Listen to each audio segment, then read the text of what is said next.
Oh, Nerio. Hindi ka pa ba uwi? Anong oras na? Mauna ka na, Ventanilla. Teka. May sinesearch lang ako dito sa Philippine Bureau of Investigation database natin. Ano ba yung sinesearch mo? Yung kumupkup sa kapatid ko 6 years ago. This year lang daw namatay pero wala naman akong mahanap na record. Ano yung totoong pangalan niya? Yun lang alam ko eh. Sige, subukan natin kay Liz Sildan. Dahil ako. Oh, yan oh.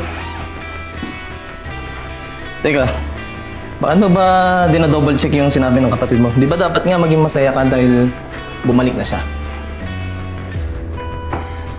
Iba ang kutob ko. Ay, pinagdududaan mo, no?